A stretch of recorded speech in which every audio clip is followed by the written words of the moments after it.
A world in complete despair as the Allied and Axis powers wage war. While most know the grander picture of things, Battlefield 5 aims to act as a deep dive into the backbone of those operations, the soldiers, the people. It's a continuation of the foundation started by Battlefield 1 in 2016, now moving on to the Second Global War.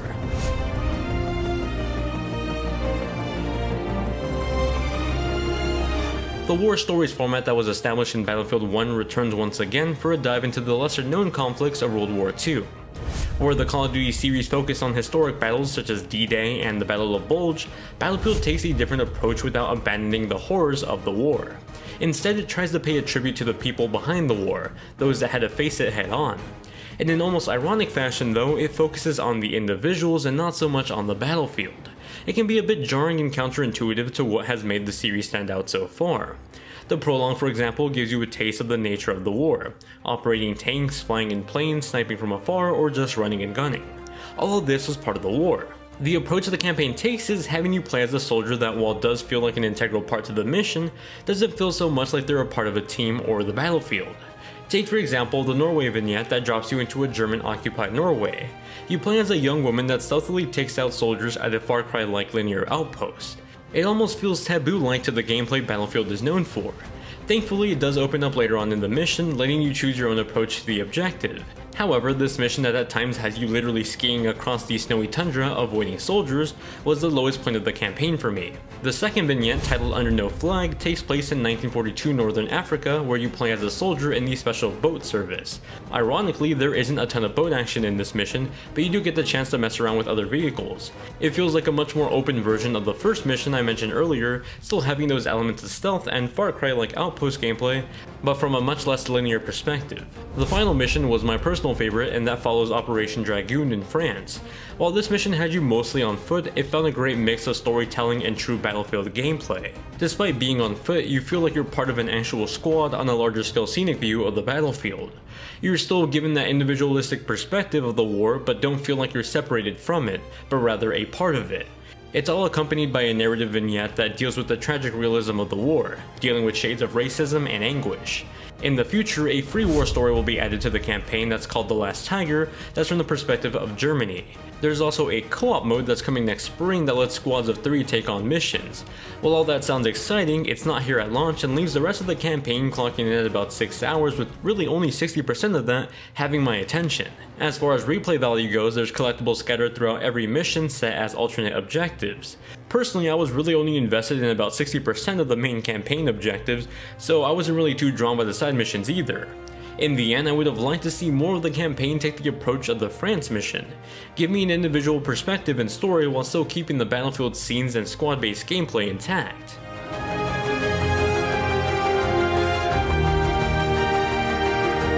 While at first glance you might think Battlefield 5's gameplay looks familiar to Battlefield 1, in practice it feels a lot faster paced, almost lighter in a sense. A lot of the feedback from the betas have been implemented in the final game, and it's most apparent in the roles, or the classes. They vastly changed from the previous roles while maintaining their basic foundation. Assault is still the anti-vehicle class that works on attacking vehicles and heavy armored fortresses. Medic is still the healer of the squad, throwing medkits to soldiers and being able to revive fallen soldiers. Those medkits play a valuable role too, as health doesn't regenerate all the way now. However, everyone on the team can revive a fallen teammate, but the medic is able to do it faster. The support class is equipped with explosives while carrying around ammo for the rest of the team. They also play a part in the new fortifications on the map that let you build offensive structures on the battlefield. Lastly, there's the recon class that feels like the standard sniper, focusing on more long-range and mid-range combat. Some of the new changes to the multiplayer are the evolutions to the dynamic maps. Of course, the maps are still destructible as they used to be, but they're evolved this time. For example, basic bullets will do a lot more damage this time. Varying on your weapon and its caliber, you can slowly crumble down buildings or see the effects of a firefight across a small town. On the opposite side, you can even build upon maps now. The fortifications that support classes can build can be anything from barbed wire to block the enemy, to even a trench as a way of escape. They add a new strategic factor to the battlefield and the dynamic changes to the maps. I often found their addition to be a risk and reward factor, as I'd ask my squad mates to cover me while I tried to build something to help out the rest of the team, at the cost of holding everyone at that location. The progression system has also seen a revision with assignments and company coins.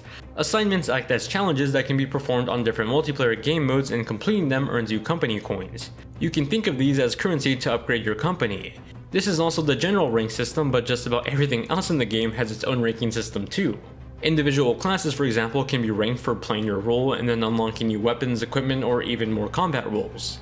Weapons and vehicles, on the other hand, can be ranked up for more ways of earning company coins. This all plays into Battlefield 5's new microtransaction system. While yes, you can still spend real-world money, it can only be used towards cosmetic features, while the company coin you earn through progression can be spent on new vehicles, weapons, or cosmetic items too. At launch, there's 3 main multiplayer game modes or playlists of sorts: Conquest, Grand Operations, and Infantry Focus. Infantry Focus acts as an all-around package. It's a rotation of maps and games that focus on smaller game modes like Team Deathmatch, Domination, and Frontlines. These smaller scale game modes are the same as ever, though built upon the gameplay changes that Battlefield 5 brings. I found myself gravitating towards the classic Team Deathmatch and Domination modes for the smaller scale gameplay sessions. Of course, part of what makes the Battlefield franchise so famous is its large scale matches, and though those are back, they're not the biggest. The classic Conquest mode feels properly shown off now in the final game as compared to the beta. I wasn't too big of a fan of the maps during the beta, but in the final game, the rest of the maps feel much more fleshed out. Once again, teams are split up with 32 players each as they fight to control sections of the map. Using the new fortifications feature in this entry, Conquest feels better than ever with new elements of offense and defense at play. While it doesn't feel completely new from the Battlefield 1 iteration, it feels more polished. The big new game mode at launch is Grand Operations, an evolution of the Operations mode in Battlefield 1. It's a in-game multi-day operation that starts off with an airborne attack, dropping you into the battlefield, and if the scores are tied, ends with a final stand, a miniature version of a battle royale. These matches can last a pretty lengthy time, truly making you feel like you did go through a whole war battle in just one sitting. It's no doubt that this is the standout mode for the new entry at launch, but just like Conquest, it doesn't feel entirely new but rather just an evolution of what was here prior. That's really the trend with the multiplayer for me. I personally enjoyed what Battlefield 1 had to offer, and seeing the revisions to that formula in Battlefield 5 is great. But just like how an iPhone 6s might not be a substantial upgrade to an iPhone 6 owner, Battlefield 5 feels like a minute upgrade. More importantly, it currently feels like an unfinished product. Opening up the game, I see things that are planned but aren't here. Practice range and the Tides of War section that are set to bring a new narrative every chapter are both missing. The Battle Royale mode that's probably going to be the big shiny new feature for this entry isn't here until next spring. The same can be said with parts of the campaign. While I appreciate that all the expansion is going to be free now rather than the paid content through a premium pass like in previous entries, it leaves the current package feeling incomplete. Furthermore, there's this really weird system for purchasing the game. If you buy a $10 membership to EA or Origin Access, then you can play the game right now for 10 hours. But if you paid $60 for the full game, then you have to wait till November 20th. There's essentially 3 different release dates for the game, and EA has made an infographic just to get the point across. It's really confusing and a terrible way to execute the release of a video game.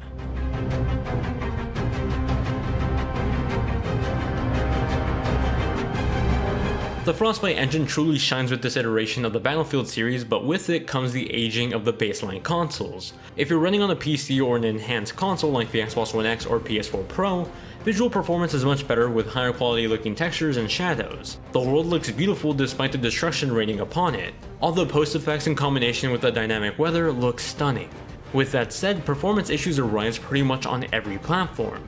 Baseline consoles range from 720p to 1080p with lower resolution textures and shadows. Their frame rates are even more worrying, with them hitting as low as the high 30 frames per second mark in heated firefights. PS4 Pro and Xbox One X on the other hand use dynamic resolution with checkerboard rendering to occasionally hit a 4K native mark, but more often than not landing somewhere between 1400 and 1800p, mostly favoring the Xbox One X. Frame rates for consoles are better on Pro and X as well, with them ranging somewhere between the 50 to 60 mark for a more stable performance. As usual, PC is the best performing platform, though some better optimization could be done. Many PC users, including myself, are experiencing lower than expected frame rates, and if you're one of them, I recommend enabling future frame rendering. It increases the input lag slightly, but can make the difference between a 40fps 1080p machine and a 60fps 1080p machine. When you do get the chance to play on a stable performing platform, the game looks extraordinary as most recent Frostbite games have. The technology has always been able to work wonders with large scale maps and player counts, and Battlefield 5 is no different. However, this engine is increasingly outpacing the hardware it's on, and it's most apparent with Battlefield 5 and baseline consoles.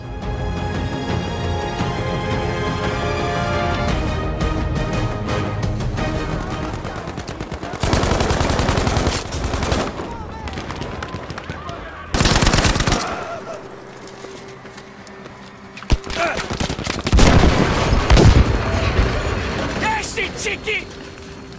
Gonna go up any second. Watch this. Jesus Christ, Bridget, did you plant your bombs or not? Wait for it. I'm telling you now, these special explosives of yours, they better be really fucking special. The Battlefield series has never slacked when it came to audio design, and Battlefield 5 is no different. Weapons and vehicles, and most importantly, the battlefield, sound authentic. The Frostbite engine has always done a great job at bringing the visuals of the battlefield to life, but really the sound design deserves as much praise too. Explosions in the battlefield aren't just impactful because they visually look destructive, but also because of the sound of booms howling in your ear. There's a great use of dynamic sound that takes into account your position. Firing a weapon inside versus outside sounds different, and a grenade going off in front of you versus one off in the distance varies beyond just sound volume. Up close, you can hear the environment residue falling back onto the ground after a grenade goes off. Really, my one issue with the audio design in the game were the performances in the campaign. I wasn't really too enamored or captivated by the performances in war stories. Specifically, the war story that took place in Northern Africa sort of just fell flat to me. It often left me just wanting to skip the cutscene to get back into the gameplay.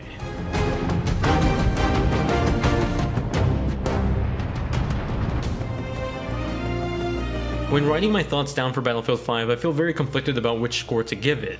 While playing it, I had fun when it worked. Despite only feeling like revisions to Battlefield 1, the gameplay was entertaining and felt somewhat grander than before. However, there was no shortage of gameplay and visual bugs. I had two moments where literally both teams were stuck on the deploy screen, and so the entire match was just everyone looking at the map for 5 minutes. In gameplay, characters will often ragdoll with weird physics and clip through the environment.